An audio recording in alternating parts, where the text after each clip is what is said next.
Bismillahirrahmanirrahim. Halo YouTube. Assalamualaikum warahmatullahi wabarakatuh. Welcome back to my channel di Analisa Technical Smart Money Concept. Oke, hari ini hari Rabu tanggal 26 Februari 2025. Saya akan kembali share ya analisa di XAU USD atau di Gold. Oke, kita mulai dari time frame di daily. Nah, kemarin semalam ya tepatnya di candle daily muncul candle bearish, volumenya besar sekali ya, gede banget ya. Dia bergerak dari atas ke bawah itu sekitar 650 pips atau 65 dolar per troy ounce ya. Akan tapi setelah kemarin turun drastis ya, pada saat sesi Amerika, kemudian ada rejection juga lumayan kuat ini. Oke, nggak apa-apa, kita lihat dulu apa kemungkinan yang terjadi ya. Semalam saya juga sempat nge-sell, pasang sell limit, tinggal dikit nggak kena. Buy limit juga tinggal dikit nggak kena. Ya wes, nggak apa-apa. Nah, di daily nampak jelas ya dari time frame di hari Selasa kemarin itu memakan candle dari hari Senin ya, break body candle ini bearish. Ini artinya perintah untuk di daily-nya ini sudah bearish ya. Tinggal kita cari konfirmasi entry untuk hari ini apakah akan melanjutkan bearish, di mana kita akan entry-nya ya. Sebenarnya di 4 jam juga kita ada POI buy, cuman nggak bisa untuk nyari sampai all time high ya, fix RR aja. Semalam saya juga dapat. Nah, di daily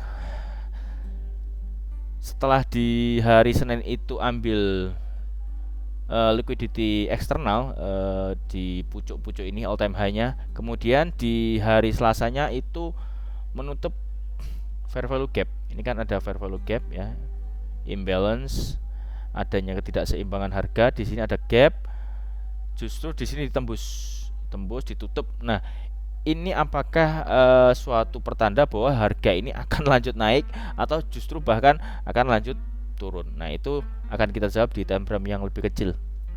Nah, di daily-nya kita akan pindahkan ya untuk previous daily high di harga 2593.425 itu akan menjadi batas breakout atas. Kemudian di preview daily low ya, previous daily low-nya itu di harga 2888.180. Itu akan menjadi batas target breakout di daily-nya ya. Oke, manakala harga ini tembus ke bawah berarti akan lanjut ke bawah. Ini sementara kita udah lihat bahwasanya untuk candle di hari Selasa itu break, di hari Senin itu saya pikir engulfing ya. Walaupun di sini sempat adanya sebuah ada rejection, tapi ini apakah sebuah hanya retracement. Nah, kita akan coba pindah di time frame yang lebih kecil. Nah, di 4 jam kemarin saya sudah bikin plan ya, ketika harga ini turun kita akan cari konfirmasi untuk buy, tapi saya lihat kita nggak bisa untuk membidik sampai atas, paling kita cari fix RR ya. Jadi yang pertama untuk area buy-nya itu ini nggak ada konfirmasi apapun, nggak ada reaksi. Di bawah di sini ada order block, justru yang direspon yang di bawah ya. Ini sebenarnya juga lumayan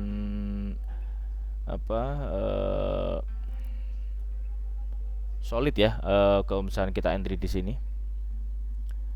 Tapi problemnya adalah kita entry di sini agresif entry dengan stop loss seperti itu, teman-teman apakah sanggup gitu aja. Ini nah, ini kena harusnya kena. Cuman kemarin saya nggak pasang di sini, saya tunggu. Saya nggak pending order, saya instan, tapi saya tunggu reaksi. Ada reaksi di time frame kecil, baru saya entry di M1. Nah, di respon ya untuk point of interest atau demand di 4 jam ini ada dua area. Yang pertama bablas, nggak ada reaksi apapun. Kemudian yang kedua ini baru ada reaksi ya, area bawah ini ada reaksi. Sebentar, Jadi untuk saat ini posisi lagi ada di tengah-tengah ya, berada di equilibrium. Kalau kita memandang dari H4 ya kita masih cari buy. Karena apa? Momentumnya masih buy. Strukturnya ya maksud saya. Jadi low valid di sini, high validnya ada di sini. Kenapa ada di sini? Karena di sini kita extend, kita pindahkan. Tadinya kan yang ambil inducement kan yang ini ya. Kemudian dari market yang ini pindah ke high valid ke sini. Jadi yang akan di break untuk menjadi break of structure itu yang ini sekarang ya. Oke. Berarti kita pakai yang ini ya. Jadi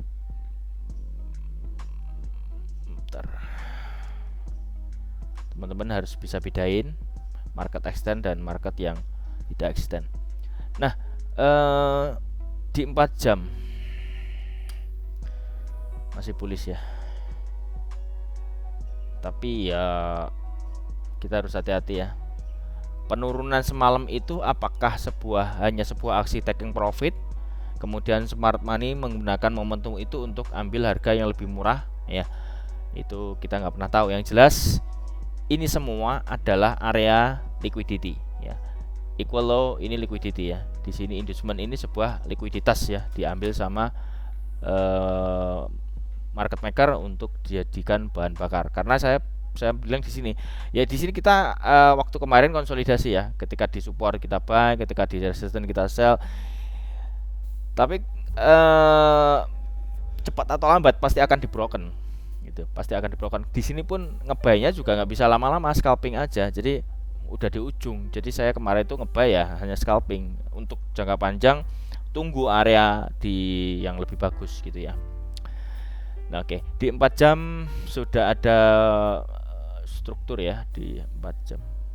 Mudah-mudahan teman-teman semalam itu entry-nya di sini setelah melihat video analisa kemarin di hari Selasa. Saya sudah sampaikan area yang dituju di sini dulu, baru kita akan entry. Cuman ya saya juga dapatnya cuman fix RR, nggak sampai maksimal.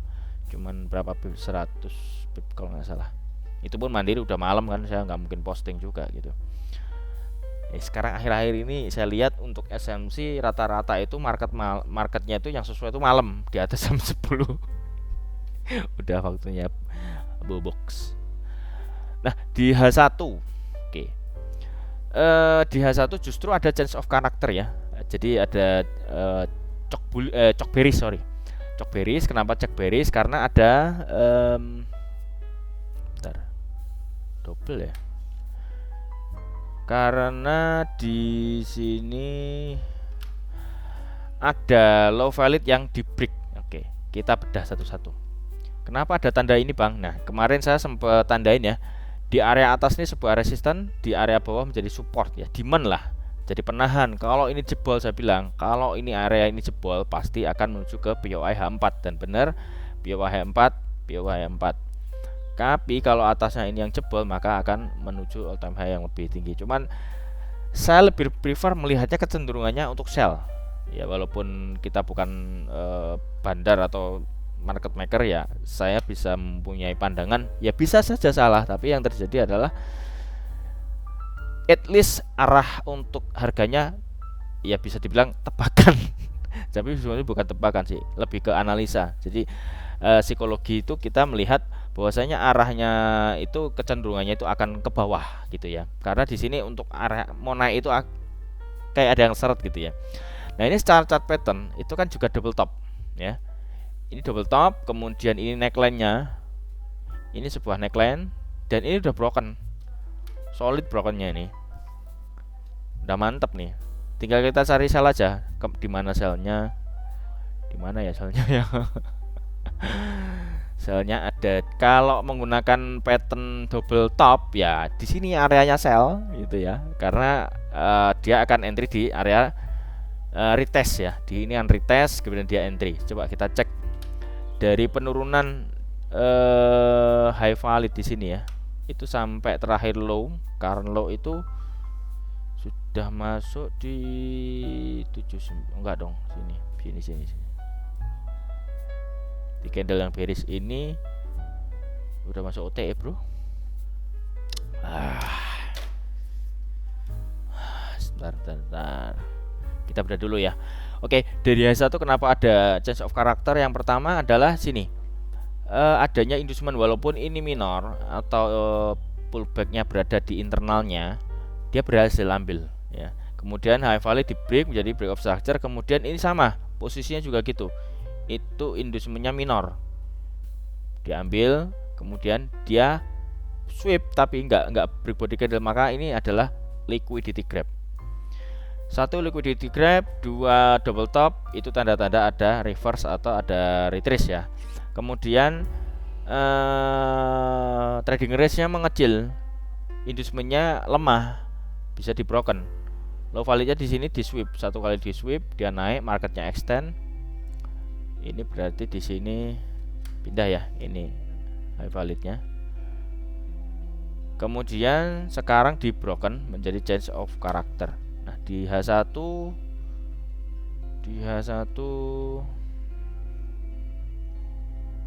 change of character. Tapi nggak ada inducement ya. Ada sini sih calon, tapi ini juga dekat dengan high valid. Sebentar.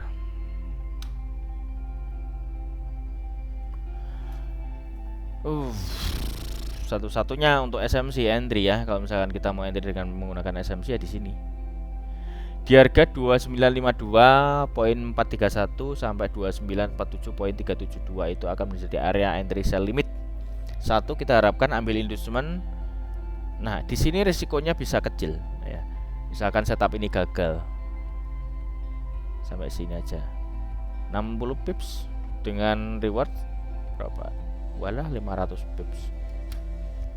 Nunggu news ini. Kayaknya untuk hari ini kan karena tidak ada news yang high impact, mungkin marketnya akan sedikit lebih stabil ya, lebih agak tenang karena semalam sudah junam. Dan ini nggak cuma di gold ya, terutama di Bitcoin ya, di Bitcoin, Ethereum itu kemarin juga ngedam ya, parah banget itu, dalam cukup lumayan dalam ya. Nah, nanti kita akan bahas di tengah video, kita akan tampilkan BTC-nya ya, buat wawasan aja. Oke, dia 1, kemudian kita turun di M30. M30 ini calon.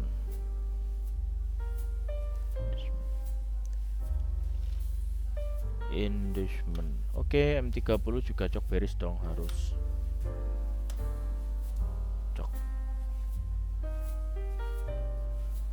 Oke.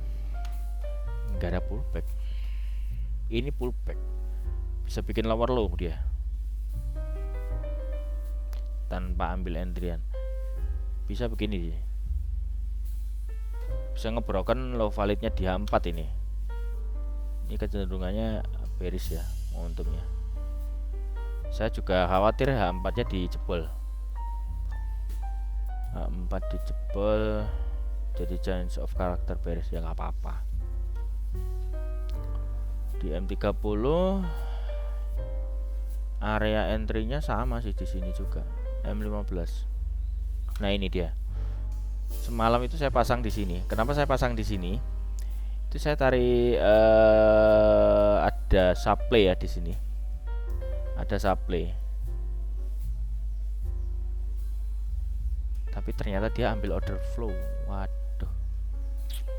Terlalu lebar, kalau stop loss saya itu segini terlalu lebar. 100 pips itu bagi saya terlalu lebar. Maka saya entry-nya itu di M5 ya kalau nggak salah ya. Nah, sebenarnya pasnya di 79 sih ya. Aduh, menyesal. Nggak apa-apa, nanti ada lagi. Buang aja. Double. Oke, di M15 change of character sama cok dibalas cok.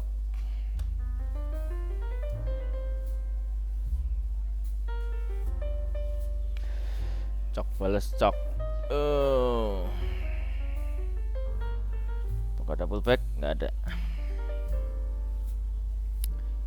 in either dia akan ambil inducement,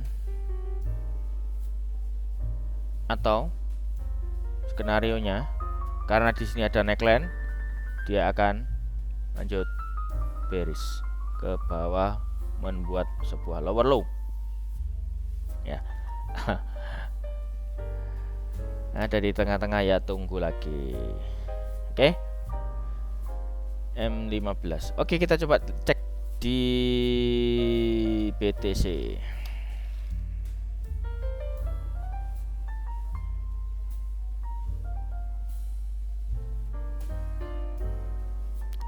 Oke, di Bitcoin saya melihat bentar. Oh, ini udah break. Cok dia. Daily-nya udah cok ya.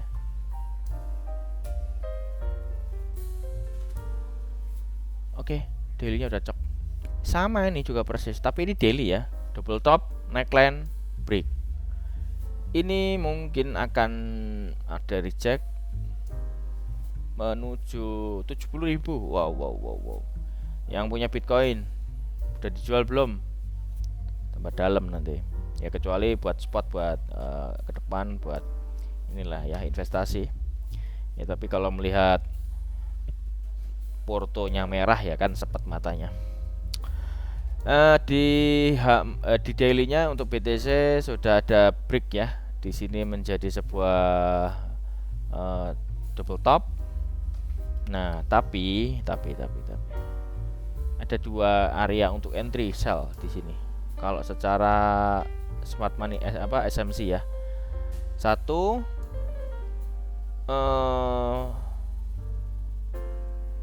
ya ini sama kayak gini tadi ya. Satu itu, keduanya dia masih akan lanjut di atas, masih ada gap ya. Mungkin nggak bang? Mungkin aja. Karena di sini sekarang itu posisinya berada di bawah, bisa jadi menjadi false break ya. Di posisi diskon, harganya itu murah gitu loh. Jadi kalau misalkan para investor ini memandang harganya ini murah, maka dia akan melakukan pembelian yang lebih banyak gitu ya.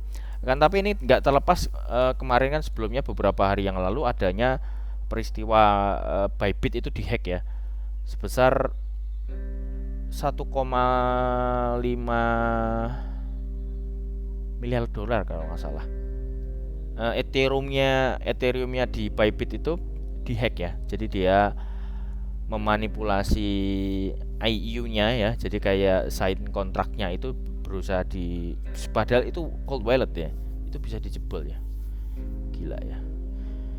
Dan yang melakukan hack ini ditengarai itu sudah sampaikan di video sebelumnya kalau nggak salah ya. Itu adalah sindikat dari Korea Utara ya. Lazarus, dia sudah beberapa kali melakukan hack, melakukan perampokan perbankan berbasis IT. Wah gila emang.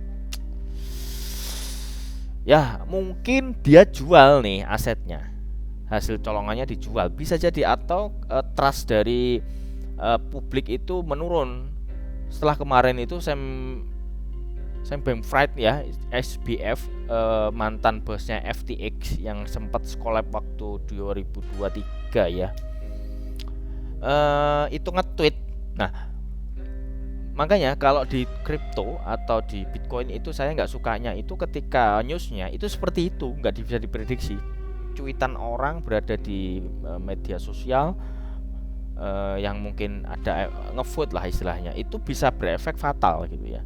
Jadi kalau teman-teman, saya sih udah nggak terlalu sering trading di futures ya, di kripto itu udah jarang, udah hampir nggak pernah. Paling ya kalau di BTC kita lihat hanya di MetaTrader aja, di broker ada ya. Kita daripada saya buka MT5 satu lagi buka exchange Binance atau apa, itu terlalu ribet gitu. Toh sekarang juga Binance biaya perdagangannya juga lumayan besar saya lihat, ya sama aja mendingan di broker yang saya punya ini, walaupun spreadnya agak lumayan tebal juga, tapi ya oke lah. Kan ada komisi, jadi komisinya itu mengurangi spread. Oke gitu. Jadi secara garis besar nih ya, gold turun apakah ada cuma sebuah aksi taking profit, kemudian BTC juga drop parah nih. Yang menarik, beberapa hari yang lalu tanggal 20 Februari itu kan launch P-Mainnet ya, P-Network. Itu adalah sebuah koin ekosistem yang diciptakan oleh Dr. Nicholas ya. Itu banyak orang-orang di seluruh dunia, di Indonesia juga banyak ngebully. Saya juga sama, saya juga ikut P-Network ya, jadi saya nge-mining. Ya cuman saya nggak terlalu muluk-muluk lah ya. Kalau jadi duit alhamdulillah, kalau enggak ya cuman saya simpan aja. Zamannya mana tahu memang nanti beberapa waktu depan memang harganya memang bagus. Pertama kali launch harganya $3 itu bagus, walaupun memang supply-nya banyak, tapi kan ngenutnya juga susah, KYC-nya susah. Oke. Jadi yang jadi kunci sekarang adalah ekosistemnya. Yang menarik ketika semua rontok ya, semua rontok termasuk BTC. Biasanya BTC rontok, altcoin juga akan rontok gitu ya, termasuk Ethereum. Tapi Bitcoin ini P-Network ini nggak gerak sama sekali, justru dia ada pelan-pelan naik, dia kompresi, dia bakal saya lihat secara teknikal P-Network ini akan naik cukup tinggi ya. Justru saya melihat ini sebuah challenge ya, sebuah peluang, sebuah chance, opportunity ya buat teman-teman yang ingin ya taruh uang aja, ya uang dingin lah, beli aja di OKX sudah ada, di Bitget udah ada. Bentar lagi kalau udah di Binance masuk, wah, ya saya nggak ngompor-ngompori atau ngompor-ngompori, enggak. Yang saya lihat itu seperti itu, karena utility-nya cukup besar ya. Cukup banyak ya. Jadi untuk alat pembayaran ini kan juga mirip-mirip kayak BTC. Dulu kan BTC juga kayak gitu. Terus walaupun dibayang-bayangi oleh isu tentang scam, Ponzi dan segala macam di China, di belahan dunia, beberapa dunia ketiga, P-Network ini adalah skema Ponzi. Ya skema Ponzi kan sama aja, uang juga bisa dibuat skema Ponzi kan. Itu bukan masalah P-nya, itu masalah orangnya, niatnya mau buat apa. Ini diiming-imingi, ya itu kan iming-imingi. Toh yang penting sekarang udah ada di mainnet gitu loh. Harganya udah ada, koinnya bisa dijual, bisa ditransfer dari tambang kita ke exchange gitu. Saya sudah kirim, saya sudah berhasil transfer, dibalikin transfer lagi juga masuk, dan itu cepet tuh, itu bagus gitu. Nah, itu hanya sebuah ya, kita ngomong aja lah. Jadi kita membicarakan sebuah market itu luas, market itu nggak cuma di gold, nggak cuma di currency, pair lain juga banyak. Di tengah semuanya drop, Pi melihat loh, kok nggak ini ya, kok nggak ngaruh nih, lumayan tahan juga nih. Padahal kalau dipikir-pikir semua penambang pioneer itu kan bakal jual, apalagi pengepul kemarin yang udah beli harga murah, para pioneer yang ngejual di black market itu pasti kan ngedam itu harusnya. Tapi ya ngedam sebentar, habis itu merangkak naik loh.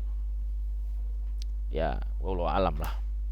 Oke, mungkin itu aja ya, cukup untuk hari ini untuk analisa video kita di gold ditambah dengan BTC dan beberapa ya pengetahuan tentang pair lainnya ya. Mudah-mudahan bermanfaat video hari ini. Buat teman-teman yang belum subscribe, silahkan subscribe, kemudian klik like, komen, lalu share ke semua sosial media teman-teman, lalu nyalakan loncengnya agar mendapatkan update video terbaru dari kami. Yang ingin join di VIP silahkan klik link di deskripsi ya. Untuk mentorship, linknya juga saya taruh di deskripsi. Untuk join di channel Telegram gratisnya, linknya juga saya taruh di deskripsi ya. Oke, saya nggak lupa, saya ingatkan untuk teman-teman yang ingin belajar di Smart Money Concept dengan cara mandiri, saya sudah sediakan di video langganan. Silahkan di situ dicek, ada playlistnya. Jadi teman-teman bisa bergabung di situ dengan biaya yang cukup terjangkau. Teman-teman bisa belajar ilmunya, saya taruh di situ semua. Insya Allah sudah saya rangkum lah. Ya mudah-mudahan bermanfaat dan bisa memberikan dampak yang signifikan gitu ya buat teman-teman dan industri trade kita. Oke, terima kasih banyak sudah menonton video ini sampai selesai, dan akhir kata see you in the next video. Assalamualaikum warahmatullahi wabarakatuh.